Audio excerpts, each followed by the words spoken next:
राम राम दोस्तों, एक बार फिर आपका स्वागत है कृष्णा क्लासेस के ऑनलाइन प्लेटफॉर्म पर। बच्चों, जो हमारी daily current affair Haryana GK की जो क्लास चल रही है उसमें आपका स्वागत है। बच्चों, अपने कॉपी पेन तैयार रखिए और जो भी इंपॉर्टेंट फैक्ट्स है, जो भी इंपॉर्टेंट पॉइंट है उनको नोट करते चलिए और अपनी तैयारी पुख्ता कीजिए। तो बच्चों, मैं आपसे फिर एक बार ये कहता हूं कि एचएससी कभी भी धमाका कर सकती है। एक्टिव हो जाइए, अपनी तैयारी रखिए। अगर आपकी तैयारी हर पेपर नहीं हुआ कोई फर्क नहीं पड़ेगा, लेकिन अगर आपकी तैयारी नहीं है पेपर हो गया तो बहुत फर्क पड़ेगा।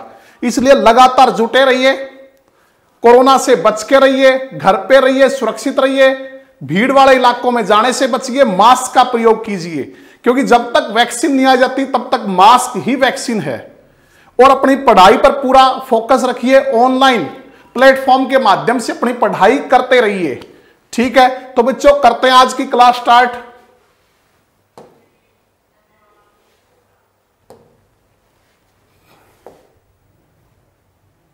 तो बच्चों, पहला हमारा क्वेश्चन है,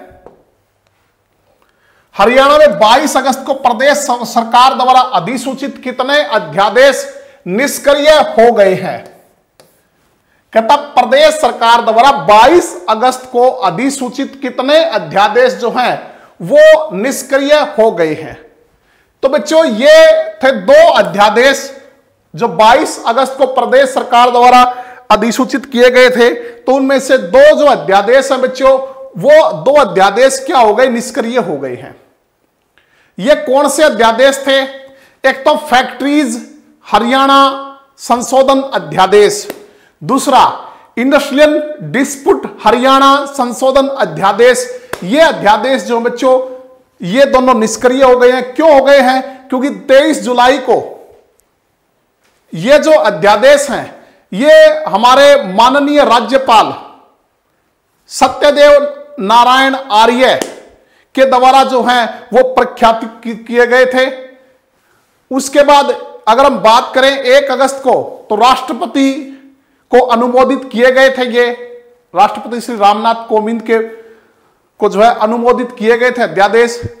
उसके बाद हम बात करें तो बच्चों, जो हमारा विधानसभा सत्र हुआ था, मानसून सत्र मात्र 1 दिन का हुआ था, उसमें इन 2 अध्यादेशों को छोड़कर पिछले सत्र के जो 8 अध्यादेश थे वो विधेयक के रूप में पारित हो गए।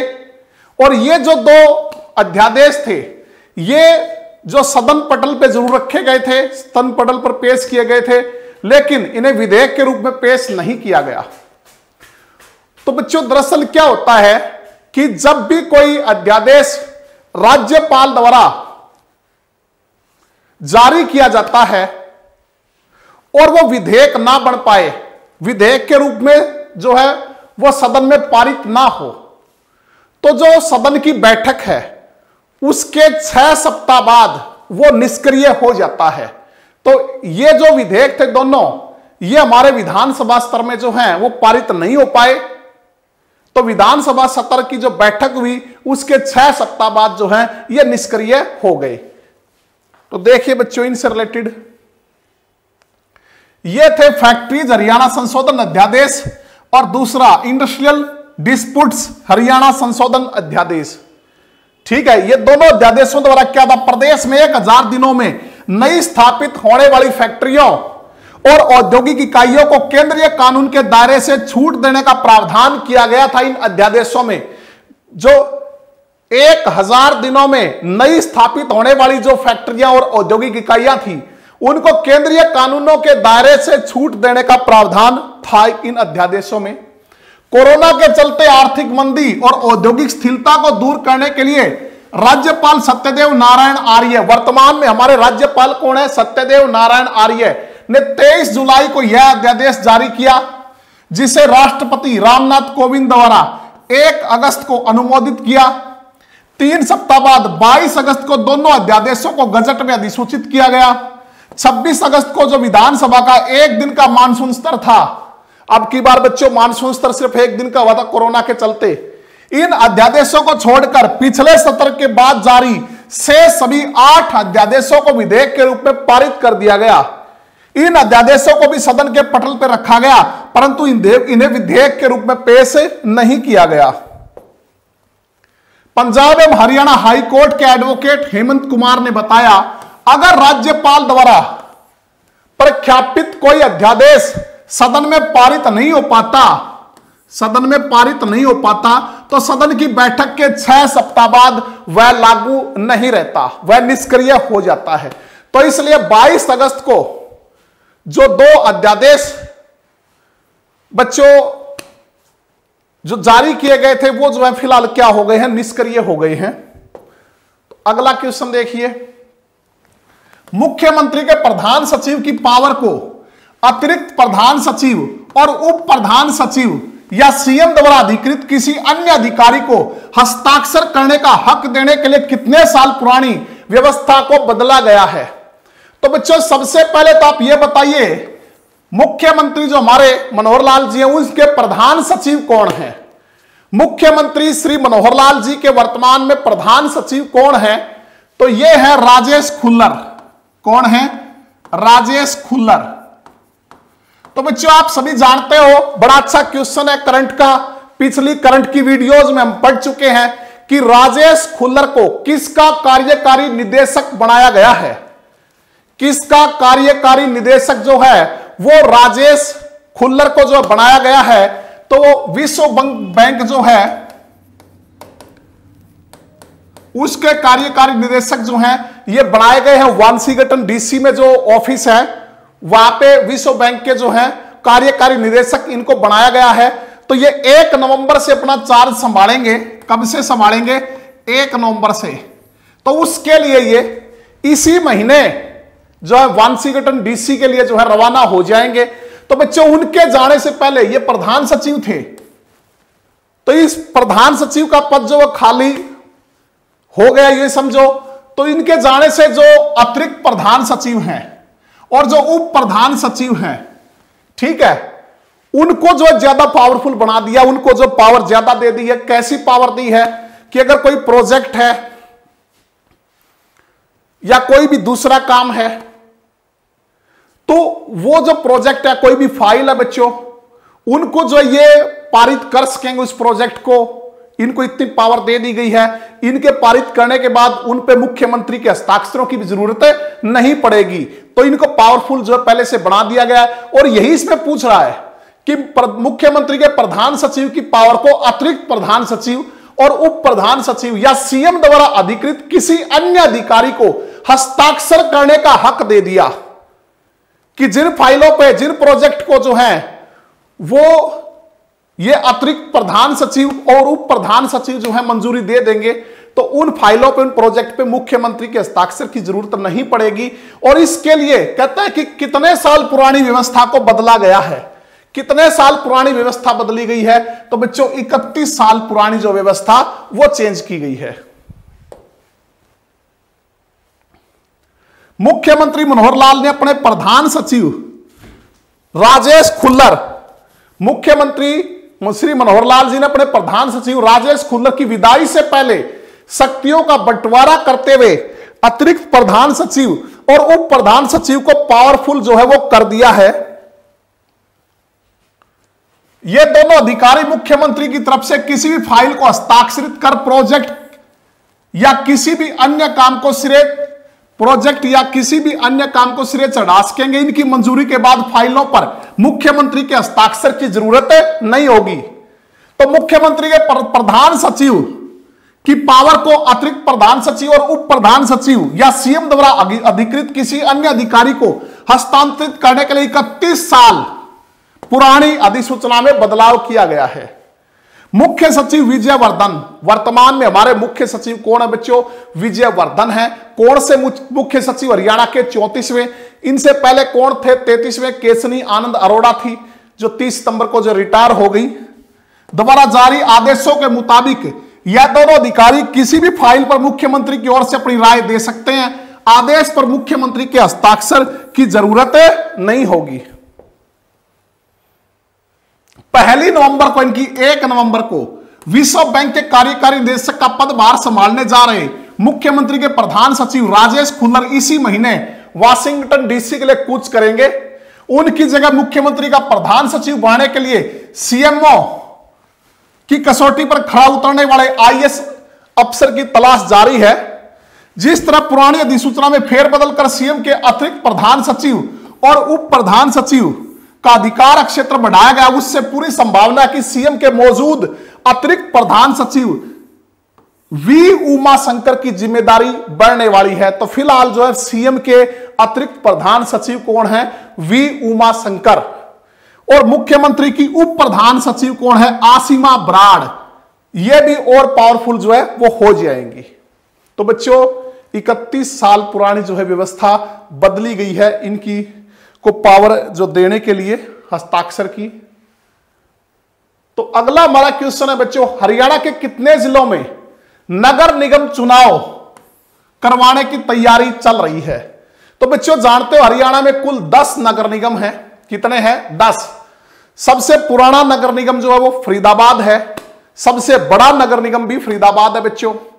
1994 में फरीदाबाद को नगर निगम बनाया गया। उसके बाद दूसरा बड़ा गुरुग्राम, तो 2 के बाद फिर 7 इकट्ठे बने, 9 हो गए। और फिर 10वां बना जो है वो सोनीपत। सोनीपत बना 1 जुलाई 2015 को, सबसे अंत में बनाया गया नगर निगम। तो वर्तमान में 10 नगर निगम है बच्चों। तो ये कहता है कि कितने नगर निगम में चुनाव करवाने की तैयारी चल रही है? तो ये चल रही है 3 नगर निगम में बच्चों, अंबाला, पंचकुला और सोनीपत। सोनीपत में बच्चों नगर निगम बनने के बाद जो 5.25 साल हो गए हैं, लेकिन अब तक जो वहां चुनाव नहीं हुए हैं 5.25 साल में, क्योंकि 1 जुलाई 2015 को सोनीपत को नगर निगम का दर्जा मिला था। सबसे नया नगर निगम जो है सोनीपत है बच्चों। ठीक है, इसके अलावा बात करें अंबाला और पंचकुला, इन दोनों में भी वार्ड बंदी के बाद, जो वार्ड बंदी हुई उसके बाद जो चुनाव नहीं हुए हैं। और इनके साथ ही रेवाड़ी नगर परिषद के भी चुनाव होंगे, रेवाड़ी नगर परिषद, और कुछ नगर पालिकाओं के चुनाव भी जो है बच्चों वो साथ में होंगे। और आप जानते ही हो कि बड़ौदा उपचुनाव जो है बच्चों वो 3 नवंबर को होगा। कब होगा बड़ौदा उपचुनाव? 3 नवंबर को। ठीक है, और उसकी गणना होगी 10 नवंबर को। बड़ौदा उपचुनाव की अधिसूचना जारी होने के साथ ही अंबाला, पंचकुला और सोनीपत नगर निगम के चुनाव की भी तैयारी शुरू हो गई है। रेवाड़ी नगर परिषद और बास, सिसाई, उकलाना, ये तीनों कहां है? नगर पालिकाएं हैं बच्चों। बास, सिसाई, इनको जो नई नगर पालिका घोषित किया गया है। पहले सिसाई जो हरियाणा का सबसे बड़ा गांव, कई बार HSSC पूछ चुकी है। तो बास, सिसाई, उकलाना ये नगर पालिका हिसार की है। धारूहेड़ा रेवाड़ी की, सापड़ा रोहतक, इस्माइलाबाद कुरुक्षेत्र, साढौरा यमुनानगर, इन नगर पालिकाओं के चुनाव भी इन्हीं के साथ में होंगे। तो बच्चों 3 नगर निगमों में चुनाव करवाने की तैयारी चल रही है, अंबाला, पंचकुला और सोनीपत। इसके अलावा एक नगर परिषद रेवाड़ी और कुछ नगर पालिकाएं हैं जिनमें से हिसार की बास, सिसाई और उकलाना, रेवाड़ी की धारूहेड़ा, रोहतक की सांपड़ा, कुरुक्षेत्र की इस्माइलाबाद और यमुनानगर की जो है साढौरा। इन नगर पालिकाओं के चुनाव भी इन्हीं के साथ होंगे। बच्चे सोनीपत में नगर निगम बनने के बाद 5.25 साल के बाद भी चुनाव नहीं हो पाए हैं, और नई वार्ड बंदी के बाद अंबाला और पंचकुला नगर निगम में भी पहले चुनाव होंगे। ठीक है, तो नेक्स्ट देखिए बच्चों, हरियाणा का पहला पोस्ट कोविड क्लिनिक कहां बनाया गया? हरियाणा का पहला पोस्ट कोविड क्लिनिक जो वो कहां बनाया गया? तो बच्चों ए ऑप्शन है PGI रोहतक, बी है कल्पना चावला मेडिकल कॉलेज, ये कहां है बच्चों? करनाल में। कल्पना चावला मेडिकल कॉलेज कहां है? करनाल में। तीसरा ऑप्शन है महाराजा अग्रसेन मेडिकल कॉलेज, तो ये कहां है बच्चों? अग्रोहा में। अग्रोहा कहां है? हिसार में। तो बच्चों हमने पिछली वीडियो में एक चीज पढ़ी थी, आपको ध्यान हो कि त्योहारी सीजन आ रहा, आगे सर्दियां भी बढ़ेंगी, जिसके कारण जो है कोरोना की जो स्थिति गंभीर हो सकती है, गंभीर मरीज सामने आ सकते हैं। उसके लिए प्रदेश में कितने क्रिटिकल कोविड सेंटर जो हैं, क्रिटिकल कोविड सेंटर जो बनाए गए? तो हमने पढ़ा था बच्चों 3, कितने? 3 क्रिटिकल कोविड सेंटर बनाए गए। एक PGI रोहतक में, एक कल्पना चावला मेडिकल कॉलेज करनाल में, और एक महाराजा अग्रसेन मेडिकल कॉलेज अग्रोहा हिसार में। तो ये क्वेश्चन भी इंपॉर्टेंट है, पीछे वीडियो में हम करंट में पढ़ चुके हैं कि त्योहारी सीजन को देखते हुए, जो सर्दी आ रही है उनको देखते हुए जो है हरियाणा में कितने क्रिटिकल कोविड सेंटर जो हैं वो बनाए गए हैं। तो वो 3 बनाए गए बच्चों, पीजीआई रोहतक, इसके अलावा कल्पना चावला मेडिकल कॉलेज करनाल, इसके अलावा महाराजा अग्रसेन मेडिकल कॉलेज अग्रोहा हिसार। ठीक है, और इन कोविड जो क्रिटिकल कोविड सेंटर, इनमें कोरोना के जो सीरियस मरीज हैं बच्चों, केवल उन्हीं का इलाज होगा जो कोरोना के सीरियस मरीज होंगे। अब हम क्या पढ़ने जा रहे हैं कि हरियाणा का पहला पोस्ट कोविड क्लिनिक कहां बनाया गया। तो बच्चों ये बनाया गया पीजीआई रोहतक में। ये कहां बनाया गया? पीजीआई रोहतक में बच्चों। तो पोस्ट कोविड क्लिनिक का मतलब क्या है कि जो कोरोना से ठीक हो गए हैं, जो मरीज जो हैं, जो व्यक्ति जो है कोरोना से ठीक हो गए, ठीक होने के बाद, पोस्ट होता है बाद में, पोस्ट क्या होता है? बाद में। ठीक होने के बाद भी जो बच्चों उनका जो फॉलोअप किया जाएगा, उनको फॉलोअप जो है 6 माह तक उनको किया जाएगा। पहला फॉलोअप जो है उनको 1 सप्ताह बाद होगा उनके ठीक होने के बाद, दूसरा फॉलोअप जो 1 महीने बाद, तीसरा फॉलोअप जो है वो 3 महीने बाद होगा, और उसके बाद 6 महीने बाद उनको फॉलोअप किया जाएगा। तो ये कहां किया जाएगा? पीजीआई रोहतक में। कहां? पीजीआई रोहतक में बनाया गया बच्चों। पीजीआई रोहतक जो है, इसका नाम हमारे हरियाणा के पहले जो मुख्यमंत्री हैं पंडित भगवत दयाल शर्मा, उनके नाम पे इनका नाम रखा गया है, जो किस विधानसभा क्षेत्र से आते हैं? बेरी विधानसभा क्षेत्र से जो है वो आते हैं। तो पंडित भगवत दयाल शर्मा हमारे हरियाणा के पहले मुख्यमंत्री थे। इसके अलावा अगर हम ये बात करें, पहले निर्वाचित, पहले मनोनीत मुख्यमंत्री, मनोनीत भी कौन थे? पंडित भगवत दयाल शर्मा। क्योंकि जैसे 1 नवंबर 1966 को पंजाब से हरियाणा अलग हुआ, तो बच्चों जो हरियाणा की विधानसभा सीटें थी, संयुक्त पंजाब में जो हरियाणा के क्षेत्र से थी 54 विधानसभा सीटें, ठीक है, उनमें से ही जो विधायक बन के गए थे 54 में से, उन्हीं में से किसी एक को जो है मुख्यमंत्री बनाया गया था, पंडित भगवत दयाल शर्मा को। उसके लिए इलेक्शन नहीं हुए थे, तो उस टाइम उनको मनोनीत किया गया था। और फिर पहले निर्वाचित जो हुए बच्चे, उसके बाद जब इलेक्शन हुए 1967 में, तो पहले निर्वाचित मुख्यमंत्री भी कौन? पंडित भगवत दयाल शर्मा हमारे हरियाणा के थे।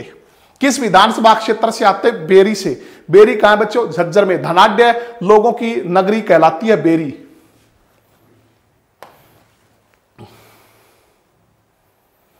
तो बच्चों रोहतक के Pandit Bhagwat Dayal Sharma post graduate institution of medical science PGIMS या रोहतक पीजीआई में पोस्ट कोविड क्लिनिक बनाया जाएगा। इसके माध्यम से कोरोना वायरस कोविड-19 के संक्रमण से ठीक हो चुके मरीजों का 6 माह तक फॉलोअप किया जाएगा। तो ये आपको बच्चों पीडीएफ में मिल जाएगा। पहला फॉलोअप जो 1 सप्ताह बाद, दूसरा जो है 1 महीने बाद, तीसरा जो है 3 महीने बाद, और जो 6 महीने बाद इन मरीजों का फॉलोअप किया जाएगा। तो पीडीएफ के लिए जो है वो हमारे टेलीग्राम चैनल को बच्चों आप ज्वाइन कर सकते हैं, केसी पब्लिकेशंस के नाम से। इसके अलावा जो कृष्णिया क्लासेज है बच्चों, इसके नाम से। तो नेक्स्ट देखिए अगला क्वेश्चन, हरियाणा के किस जिले की मिंटी अग्रवाल युद्ध सेवा मेडल पाने वाली पहली महिला बनी है? बच्चों मिंटी अग्रवाल, जिनको युद्ध सेवा मेडल मिला है, और वो पहली महिला है, युद्ध सेवा मेडल पाने वाली पहली महिला है मिंटी अग्रवाल। तो बच्चों कहता है ये किस जिले से संबंध रखती हैं? मिंटी अग्रवाल जो बच्चों, अगर हम बात करें मिंटी अग्रवाल की, तो आपको ध्यान होगा जब पाकिस्तान के बालाकोट में, पाकिस्तान पर एयर स्ट्राइक की थी हमारी वायुसेना ने बालाकोट में, तो उसमें विशेष रूप से चर्चित रहे थे अभिनंदन। अभिनंदन बहुत ज्यादा चर्चित रहे थे। F-16 विमान उन्होंने गिराया था, तो उस F-16 विमान को गिराने में विशेष योगदान था किसका? मिंटी अग्रवाल का बच्चों। तो मिंटी अग्रवाल का विशेष योगदान था, इसके लिए उन्हें जो है वो किससे सम्मानित किया गया? युद्ध सेवा मेडल से। और ऐसा सम्मान पाने वाली वो पहली महिला हैं। तो ये कहां से संबंध रखती हैं? ये हमारे अंबाला जिले से संबंध रखती हैं। कहां से संबंध रखती हैं? अंबाला जिले से संबंध रखती है मिंटी अग्रवाल बच्चों। और इनके पति जो हैं, इनके पति वो भी जो है अंबाला सिटी में बैंक ऑफ इंडिया के ब्रांच मैनेजर हैं। बैंक ऑफ इंडिया के ब्रांच मैनेजर हैं बच्चों। ठीक है, तो अगर हम बात करें अंबाला की, अंबाला बच्चों उन 7 जिलों में से एक है जो हरियाणा के गठन के समय गठित हुए थे। अंबाला जो है, अगर इसकी बात करें तो बच्चों आम वाला कहते हैं, आमों की अधिकता के कारण जो इसका नाम अंबाला पड़ा। इसके अलावा कई लोग कहते हैं कि महाभारत की जो एक अगर हम बात करें कैरेक्टर अंबा देवी, उनके नाम पे इनका नाम अंबाला पड़ा। कोई कहता है कि राजपूत अंबा ने, डिस्ट्रिक्ट गजेटियर के अनुसार राजपूत था, अंबा राजपूत, उसने बसा इसलिए अंबाला कहलाया। इसके अलावा बच्चों मां जो भवानी है अंबा, उसके नाम पे बच्चों इसका नाम जो है वो अंबाला पड़ा, ऐसा कहा जाता है। ठीक है, अगर हम अंबाला की बात करें तो मिक्सी सिटी, वैज्ञानिक नगरी, इसके अलावा बच्चों साइंस सिटी आप इसको कह सकते हो। इसके अलावा जो है अप्रेंटिस सिटी, उपकरणों का शहर जो है वो कहलाता है अंबाला। अगर अंबाला की हम बात करें तो बच्चों सेंट पॉल चर्च कहां है? अंबाला में। सेंट पॉल जो चर्च है वो कहां है? अंबाला में। इसके अलावा मां भवानी मंदिर जो है, भवानी अंबा मंदिर, भवानी अंबा मंदिर जिसके नाम पे कहते हैं कि इस शहर का नाम अंबाला पड़ा, वो भी कहां है? अंबाला में। खाद्य प्रसंस्करण केंद्र अंबाला के किस जगह स्थित है? कमेंट करके बताइए। खाद्य प्रसंस्करण केंद्र अंबाला में किस जगह है? खाद्य प्रसंस्करण केंद्र जो है वो अंबाला में बच्चों किस जगह है, ये कमेंट करके आपको बताना है। इसके अलावा अगर मैं आपसे कहूं कि शाहबाद और अंबाला के बीच, शाहबाद और अंबाला के बीच पीर 9 गजा की मजार है। कौन सी? पीर 9 गजा की मजार है बच्चों, कहां? शाहबाद और अंबाला के बीच। जिस मजार पर आपने पढ़ा होगा कि मनोकामना पूरी होने पर घड़ी चढ़ाई जाती है, इस मजार पे क्या चढ़ाई जाती है? घड़ी। मनोकामना पूरी होने पर यहां जो है बच्चों घड़ी चढ़ाई जाती है। तो पीर 9 गजा की मजार शाहबाद और अंबाला के बीच स्थित है, तो ये हम पढ़ चुके हैं। इसके अलावा बच्चों अगर हम बात करें कि अंबाला की जेल में ही नाथूराम गोडसे को फांसी दी गई थी। नाथूराम गोडसे जिन्होंने जो है महात्मा गांधी की गोली मारकर जो है वो हत्या कर दी थी, तो उनको जो है ये क्वेश्चन HSSC पूछ चुकी है कि नाथूराम गोडसे को जो है वो किस जेल में फांसी दी गई थी? तो वो दी गई थी बच्चों अंबाला के जेल में फांसी दी गई थी। कब? 15 नवंबर 1949 को। 15 नवंबर 1949 को अंबाला में फांसी दी गई थी। इसके अलावा बच्चों प्रसिद्ध मशहूर सिने गायिका जोहराबाई, गजल गायिका जोहराबाई जो है उसका संबंध भी अंबाला से है। भारतीय शेफ संजीव कुमार, भारतीय शेफ जो है जिनकी बच्चों डिश बहुत प्रसिद्ध है, विश्व स्तर पे प्रसिद्ध है भारतीय शेफ, ये क्वेश्चन भी HSSC पूछ चुकी है। उसका संबंध कहां से है? भारतीय शेफ कौन? संजीव कुमार, संजीव कुमार। तो ये भी अंबाला से संबंध रखते हैं बच्चों। कहां से संबंध रखते हैं? अंबाला से संबंध रखते हैं संजीव कुमार। तो ये कुछ क्वेश्चन थे जो हमने अंबाला से रिलेटेड जो पढ़े बच्चों। तो मिंटी अग्रवाल युद्ध सेवा मेडल पाने वाली पहली महिला है, तो ये कहां से संबंध रखती हैं? अंबाला से संबंध रखती हैं। ठीक है, तो ये बालाकोट एयर स्ट्राइक में अभिनंदन के संग F-16 गिराने के साथ साथ अहम भूमिका निभाने के लिए इसको ये पुरस्कार मिला है। तो ये सारी डिटेल जो है मिंटी अग्रवाल के बारे में बच्चों, तो वो इसके अंदर जो है दी हुई है, आप PDF से जो है वो पढ़ सकते हैं। इनके पति राहुल अग्रवाल अंबाला सिटी में बैंक ऑफ इंडिया जो है उसके ब्रांच मैनेजर हैं। ठीक है, तो नेक्स्ट देखिए बच्चों। नेक्स्ट क्वेश्चन हमारा, करनाल स्थित राष्ट्रीय पशु आनुवांशिक संसाधन ब्यूरो। बच्चों ये बड़ा इंपॉर्टेंट है, पहले तो आपको ये पता होना चाहिए राष्ट्रीय पशु आनुवांशिक संसाधन ब्यूरो कहां स्थित है? तो ये करनाल में। दूसरा बच्चों आपको यह पता होना चाहिए कि इसकी स्थापना कब की गई थी। राष्ट्रीय पशु आनुवांशिक संसाधन ब्यूरो जो है करनाल में स्थित है, इसकी स्थापना कब की गई थी? कमेंट करके आप बताइए। अच्छा बच्चों, पिछले क्वेश्चन में मैंने आपसे क्वेश्चन पूछा था, उसका आंसर जो मैं दे देता हूं, वहां ध्यान नहीं रहा। खाद्य प्रसंस्करण केंद्र जो है अंबाला में कहां है? कहां बनाया गया? तो ये बनाया गया बच्चों साहा में। कहां? साहा में। खाद्य प्रसंस्करण केंद्र जो अंबाला में, कहां? साहा में बनाया गया है। तो बच्चों मैंने पूछा राष्ट्रीय पशु आनुवंशिक संसाधन ब्यूरो करनाल में कब स्थापित किया गया? 1985 में, 1985 में। ने देसी नस्ल के कितने कुत्तों को जेनेटिक पहचान देने के लिए रजिस्टर्ड किया है? राष्ट्रीय पशु आनुवंशिक संसाधन ब्यूरो करनाल में जो 1985 में स्थापित हुआ था, ने देसी नस्ल के कितने कुत्तों को जेनेटिक पहचान देने के लिए पंजीकृत किया है? तो यह किया बच्चों 3 कुत्तों को, 3 नस्लों को जो है भारतीय कृषि अनुसंधान परिषद पशु विज्ञान डिवीजन ने देश में कुत्तों की 3 देसी नस्लों का जेनेटिक पंजीकरण कराया। आईसीआर के करनाल स्थित राष्ट्रीय पशु आनुवंशिक संसाधन ब्यूरो ने इन नस्लों को पंजीकृत किया है। इन कुत्तों की नस्लों में कौन कौन सी हैं? एक तो तमिलनाडु की जो है चिप्पी राइड डॉग, इसके अलावा राजा पलायम डॉग, राजा पलायम डॉग ये भी दक्षिण भारत की नस्ल है बच्चों। इसके अलावा हिमालय भूटिया डॉग ये शामिल है। जो 3 नस्लें हैं उनमें एक तमिलनाडु की चिप्पी राइड डॉग और दूसरी जो राजा पलायम डॉग ये भी दक्षिण भारत की नस्ल है, और एक हिमालय जो भूटिया डॉग है ये शामिल है।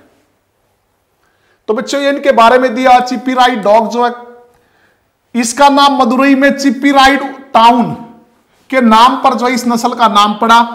दुबले पतले शरीर के और ऊंचे होते हैं, पहले शिकार के लिए प्रयोग होते रहे हैं, दृष्टिगोचर होते हैं। खास बात यह कि इनका आंखों का विजन जो वो 370 डिग्री तक होता है, बहुत ज्यादा होता है बच्चों आंखों का विजन 370 डिग्री तक होता है, जो सामान्य से काफी अधिक है। और इनका वजन मांसपेशियों व हड्डियों से ही इनका वजन होता है। राजा पलायम डॉग ये पोलगर हाउंड या इंडियन घोस्ट हाउंड के नाम से भी जाना जाता है। दक्षिण भारतीय कुत्ते की नस्ल है। पूर्व में दक्षिण भारत में इनका प्रयोग शिकारी और रक्षक के रूप में किया जाता रहा है। इस कुत्ते को जो है 12 साल की उम्र होती है। इस कुत्ते की जो है 12 साल की उम्र होती है। आमतौर पर इसकी लंबाई 65 सेंटीमीटर, तो इसका जो वजन है वो कितना होता है? 30 किलोग्राम होता है। Bhutia dog Himalayan ship dog के नाम से मशहूर है। हिमालयन शिप डॉग वजन 23 से 41 किलोग्राम, लंबाई 76 सेंटीमीटर तक हो सकती है। इस नस्ल की खास बात है खतरनाक बर्फीले मौसम में भी जो है वो अच्छे से काम करता है। इसका प्रयोग शिकार के लिए हिमालय की पहाड़ियों में होता रहा है। तो इन 3 नस्लों को जो है वो रजिस्टर्ड किया है। अगला बच्चों हमारा क्वेश्चन, हरियाणा में किस जिले में मुमताज अली का नाम, हरियाणा में किस जिले के मुमताज अली का नाम प्रधानमंत्री नरेंद्र मोदी से स्वामित्व स्कीम के बारे में बातचीत करने के लिए तय किया गया है? बच्चों मुमताज अली जो है जो प्रधानमंत्री नरेंद्र मोदी से बातचीत करेंगे किस बारे में? स्वामित्व स्कीम के बारे में। ठीक है, तो वो किस जिले से संबंध रखते हैं? तो ये रखते हैं बच्चों यमुनानगर से। कहां से? यमुनानगर बच्चों जिसे हरियाणा का ग्रीन सिटी कहते हैं। 1 नवंबर 1989 को जिसका गठन हुआ था यमुनानगर। ठीक है, यमुनानगर का एक शहर है बच्चों जगाधरी। यमुनानगर और जगाधरी को दोनों को मिला के जो है वो ट्विन सिटी कहा जाता है।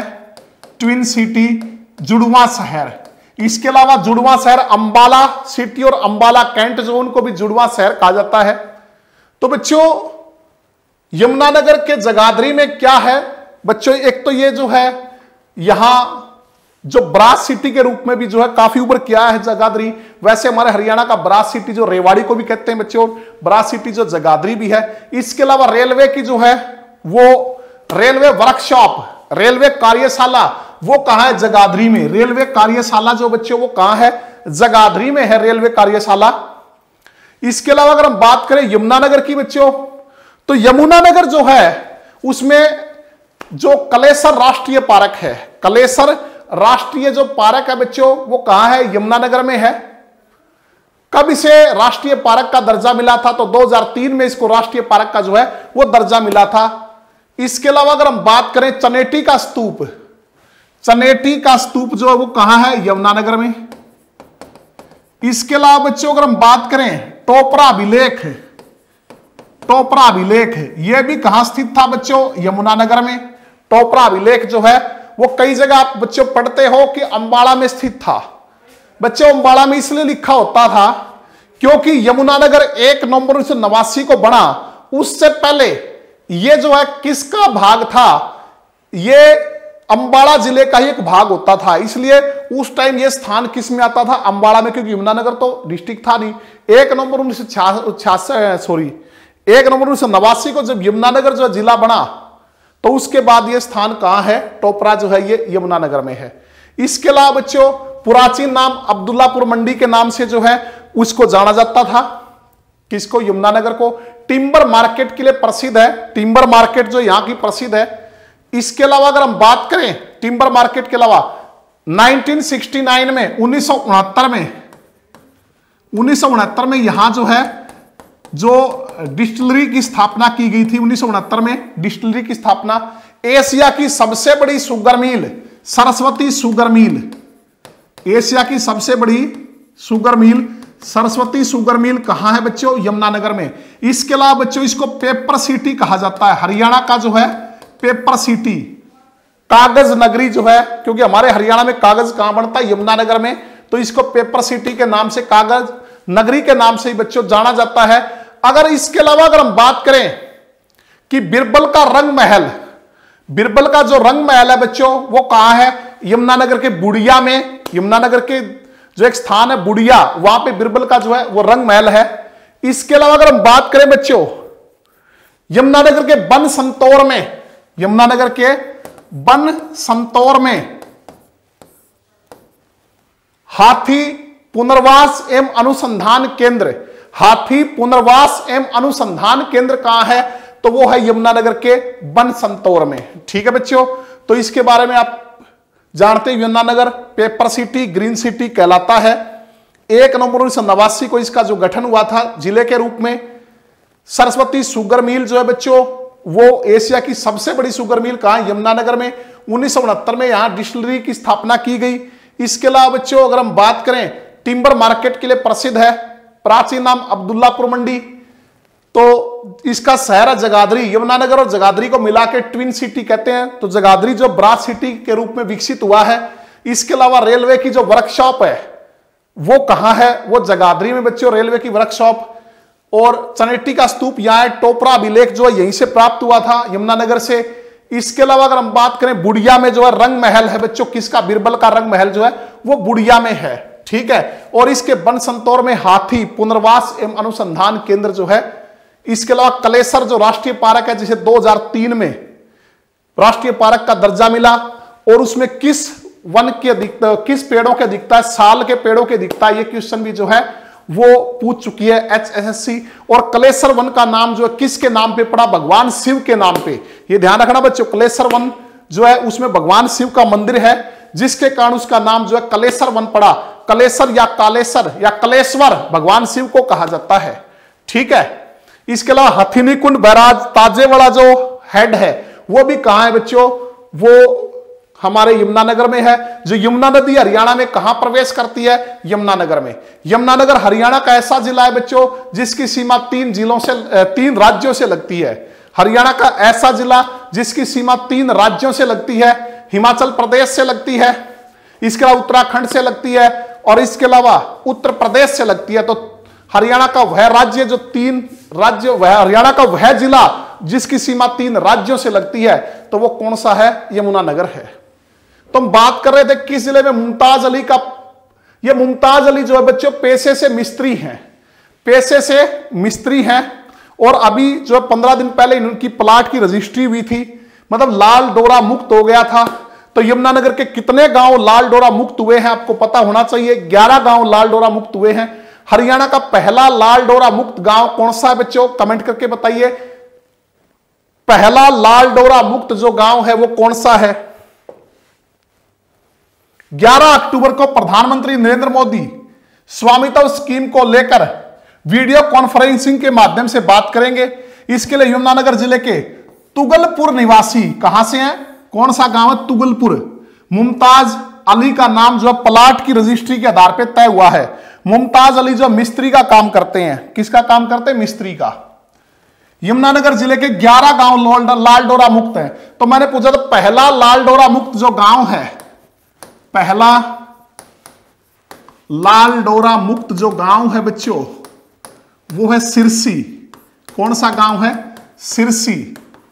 कहां है? करनाल में। करनाल में।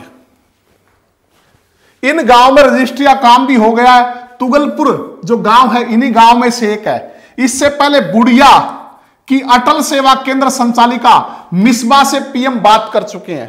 पीएम जो यमुनानगर की मिसबा जो कि अटल सेवा केंद्र की संचालिका है, कहां से है? यमुनानगर के बुढ़िया से, उनसे भी बात कर चुके हैं। मुमताज ने 15 दिन पहले 100 गज प्लाट की रजिस्ट्री कराई थी। यह लाल डोरे के अंदर थी। जमीन की रजिस्ट्री होने के बाद अब उसको जो है लोन मिल सकेगा। कोविड के दौरान भी 5 सप्ताह तक 5,000 रुपए सरकार की योजना का लाभ वो है उनको मिलता रहा है। इसके अलावा बच्चों की पढ़ाई के लिए भी उसको श्रम विभाग की ओर से 20,000 रुपए मिले हैं। श्रम विभाग से उसको काम करने के लिए औजार और साइकिल के पैसे भी मिले हैं। औजार खरीदने के लिए और साइकिल के लिए पैसे भी जो बच्चों श्रम विभाग की ओर से मिले हैं। तो हमारे श्रम एवं रोजगार, हरियाणा के श्रम एवं रोजगार मंत्री कौन है बच्चों? कमेंट करके बताना। श्रम एवं रोजगार मंत्री जो है हरियाणा के, वो कौन है? वो है हमारे उप मुख्यमंत्री श्री दुष्यंत चौटाला। श्री दुष्यंत चौटाला। तो अगला क्वेश्चन देखिए, हरियाणा की किस यूनिवर्सिटी में Moodle based learning management system से ऑनलाइन कक्षाएं लगाई जाएंगी? हरियाणा की किस यूनिवर्सिटी में Moodle based learning management system से ऑनलाइन कक्षाएं लगाई जाएंगी? तो ए ऑप्शन है बच्चों HAU। आप जानते हो हरियाणा एग्रीकल्चर यूनिवर्सिटी बहुत बार पढ़ चुके हैं। कहां स्थित है? हिसार में। 2 फरवरी 1970 को जो है वो इसका जो है स्थापना हुई थी। इसके बाद अगर हम बात करें 31 अक्टूबर 1991 को इसका नाम बदल के हमारे देश के 7वें प्रधानमंत्री चौधरी चरण सिंह के नाम पे रख दिया गया। 1997 में सर्वश्रेष्ठ संस्थान का पुरस्कार प्राप्त हुआ और वर्तमान में इसके जो वीसी हैं बच्चों वो हैं डॉक्टर समर सिंह। KU के बच्चों कुरुक्षेत्र में है। हरियाणा का सबसे पहला विश्वविद्यालय, हरियाणा की पहली यूनिवर्सिटी कुरुक्षेत्र 1956-57 में बच्चों इसकी स्थापना हुई थी। हमारे जो माननीय पहले जो राष्ट्रपति थे अजात शत्रु के नाम से जिन्हें जाना जाता है, डॉक्टर राजेंद्र प्रसाद, उन्होंने इसका उद्घाटन 11 जनवरी 1957 को किया था। ठीक है। वर्तमान में इसकी जो वीसी है doctor Neeta Khanna. Doctor Neeta Khanna. MDU बच्चों रोहतक में, महर्षि दयानंद यूनिवर्सिटी कहां है? रोहतक में। आप जानते हैं बच्चों इसकी स्थापना जो 1976 में हुई थी। वर्तमान में वीसी हैं प्रोफेसर राजवीर सिंह, इसके वीसी हैं। और CBLU Chaudhary Bansilal university, Chaudhary Bansilal university बच्चों भिवानी में है।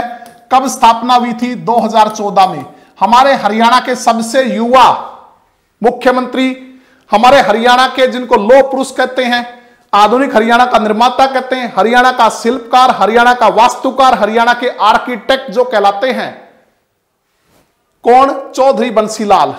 उनके नाम पे इस यूनिवर्सिटी का नाम रखा गया है। वर्तमान में इसके वीसी हैं RK मित्तल, यानी कि राजकुमार मित्तल। तो बच्चों हरियाणा की किस यूनिवर्सिटी में Moodle based learning management system से ऑनलाइन कक्षाएं लगाई जाएंगी? तो वो लगाई जाएंगी चौधरी बंसीलाल यूनिवर्सिटी भिवानी में। ठीक है। विश्वविद्यालय के सूचना प्रौद्योगिकी विभाग और कंप्यूटर सेंटर ने Moodle based learning management system software को विकसित किया है। इस ऑनलाइन सिस्टम के तहत विद्यार्थी कक्षाओं में पढ़ाए गए लेसन का रिकॉर्ड कभी भी देखकर समझ व पढ़ सकते हैं। मतलब जो कक्षा में जो लेसन पढ़ाया गया है उसकी रिकॉर्डिंग कभी भी देख सककर जो है उस लेसन को समझ सकते हैं, पढ़ सकते हैं। नेक्स्ट क्वेश्चन बच्चों, हरियाणा के विभिन्न गांवों में 3 से 6 साल तक की आयु के जो बच्चे हैं, बच्चों के प्ले स्कूल निम्न में से किसके द्वारा संचालित होंगे? बच्चों आपको ध्यान होगा अभी हाल ही में हमारे माननीय मुख्यमंत्री श्री मनोहर लाल जी ने वो हमारे हरियाणा में 3 से 6 वर्ष के जो बच्चे हैं उनके लिए प्ले स्कूल खोलने का जो घोषणा की थी, लगभग 4000 प्ले स्कूल खोलने की घोषणा की थी हमारे माननीय मुख्यमंत्री श्री मनोहर लाल जी ने। ठीक है, इसमें बच्चे की भाषा विकास पे जो है, भाषा के जो कौशल विकास है उस पे ज्यादा भी जो है ध्यान दिया जाएगा। सभी सुविधाएं इनमें जो दी जाएंगी बच्चों को, आधुनिक जो सुविधाएं हैं। तो अब ये पूछ रहा है 3 से 6 साल तक की आयु के बच्चों के प्ले स्कूल किसके द्वारा संचालित होंगे? तो ये होंगे बच्चों प्रथम एजुकेशन फाउंडेशन द्वारा। किसके द्वारा संचालित किए जाएंगे? प्रथम एजुकेशन फाउंडेशन के द्वारा। तो हरियाणा के विभिन्न गांवों में 3 से 6 साल तक की आयु के बच्चों के लिए प्रथम एजुकेशन फाउंडेशन प्ले स्कूल संचालित करेगा। शुक्रवार को राज्य मंत्री कमलेश ढांडा की उपस्थिति में महिला एवं बाल विकास विभाग व प्राथमिक शिक्षा विभाग का प्रथम एजुकेशन फाउंडेशन के साथ समझौता हुआ। तो बच्चों, राज्य मंत्री कमलेश ढांडा जो है वो किस विधानसभा क्षेत्र से आती हैं? एक तो ये कमेंट करके आपको बताना है किस विधानसभा क्षेत्र से आती हैं। जो 14वीं हमारी विधानसभा है उसमें एकमात्र महिला मंत्री कौन है? एकमात्र महिला मंत्री है कमलेश ढांडा। तो बच्चों, किस विधानसभा क्षेत्र से आती है? कलायत से। कहां से? कलायत से। तो इनके पास कौन से विभाग हैं, कौन से मंत्रालय हैं? एक तो बच्चों महिला एवं बाल विकास विभाग है, महिला एवं बाल विकास विभाग। और दूसरा कौन सा है बच्चों? ये आपको कमेंट करके बताना। दूसरा जो है वो और कौन सा जो है विभाग इनके पास है? तो हरियाणा के 3 से 6 साल तक की आयु के जो बच्चों के स्कूल है, प्ले स्कूल, वो अब किसके द्वारा संचालित किए जाएंगे? वो प्रथम एजुकेशन फाउंडेशन के द्वारा जो है वो संचालित किए जाएंगे। तो हमारी जो महिला एवं बाल विकास जो मंत्री है कमलेश ढांडा, उनकी उपस्थिति में महिला एवं बाल विकास विभाग, प्राथमिक शिक्षा विभाग का प्रथम एजुकेशन फाउंडेशन के साथ समझौता हुआ है। तो बच्चों, और डिपार्टमेंट इनके पास है अभिलेखागार। क्या है? अभिलेखागार जो है वो डिपार्टमेंट भी किनके पास है? श्रीमती कमलेश ढांडा के पास। कहां से आती है? कलायत विधानसभा क्षेत्र से। समझौते के तहत इन प्ले स्कूलों के लिए आधुनिक सुविधाएं प्रदान की जाएंगी जिससे बच्चों का शारीरिक और मानसिक विकास होगा। समझौता ज्ञापन पर महिला बाल विकास विभाग की ओर से महानिदेशक कौन? रेणु एस फूलिया, और प्राथमिक शिक्षा विभाग की तरफ से निदेशक प्रदीप कुमार, प्रथम एजुकेशन फाउंडेशन की ओर से समिता सुब्रमण्यम ने हस्ताक्षर किए। मुख्यमंत्री मनोहर लाल ने विभिन्न गांवों में 3 से 6 साल तक की आयु के बच्चों के लिए 4000 प्ले स्कूल खोलने की घोषणा की है। और इन प्ले स्कूलों में भाषा एवं ज्ञान संबंधी विकास जो है की तरफ विशेष ध्यान दिया जाएगा। आंगनवाड़ी केंद्र इन प्ले स्कूलों का हिस्सा होंगे। जो हमारे हरियाणा में जो आंगनवाड़ी केंद्र चलते हैं वो इन प्ले स्कूलों का हिस्सा होंगे। शिक्षा विभाग, गैर सरकारी संगठन, महिला एवं बाल विकास विभाग के साथ मिलकर इन प्ले स्कूलों के लिए बच्चों के समुचित विकास को ध्यान में रखते हुए बेहतर पाठ्यक्रम तैयार कराकर प्ले स्कूल चलाएंगे। प्ले स्कूलों से संबंधित योजना 2 चरणों में लागू किया जाएगा। यह योजना 2 चरणों में लागू होगी बच्चों। इस दौरान बच्चों की अभ्यास पुस्तिकाओं का अनावरण भी किया जाएगा। बच्चों की जो अभ्यास पुस्तिकाएं वो भी लॉन्च की जाएंगी। नेक्स्ट क्वेश्चन है बच्चों, वर्तमान में हरियाणा का कौन सा शहर सबसे प्रदूषित शहर बन गया है? अगर वर्तमान की रिपोर्ट की बात करें बच्चों तो कहता है इनमें से कौन सा शहर सबसे प्रदूषित शहर बन गया है? ए ऑप्शन है यमुनानगर जो हमारा ग्रीन सिटी है, पेपर सिटी है। बी ऑप्शन है गुरुग्राम, गुरु का गांव, पहले नाम गुड़गांव था, 2016 में हमारी सरकार ने बदल के गुरुग्राम कर दिया। Cyber city, medi city, millennium city, ठीक है, अमीर लोगों की सौपन नगरी, मनोरंजन सिटी, ठीक है, mall city, call centre capital जो है वो सारे किसके नाम है? गुरुग्राम के। बल्लभगढ़ बच्चों फरीदाबाद जिले के अंतर्गत आता है बल्लभगढ़, वर्तमान में नाम बदल के कर दिया बलरामगढ़। इसके अलावा मानेसर, मानेसर जो बच्चों ये गुरुग्राम का एक शहर है। कल पिछली वीडियो में इसके बारे में विस्तार से हमने पढ़ा था कि नेशनल ब्रेन रिसर्च सेंटर जो है, जो एक डीम्ड यूनिवर्सिटी है, जो कि 2003 में स्थापना की गई थी। कहां है? मानेसर में, ये चीज हमने पढ़ी थी।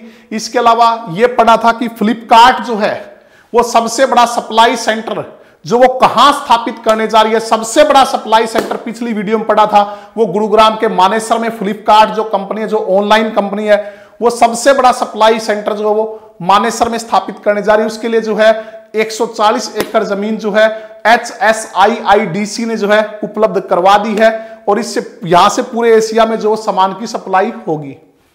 तो बात करें वर्तमान में हरियाणा का कौन सा शहर सबसे प्रदूषित शहर बन गया है, तो बन गया बच्चों यमुनानगर।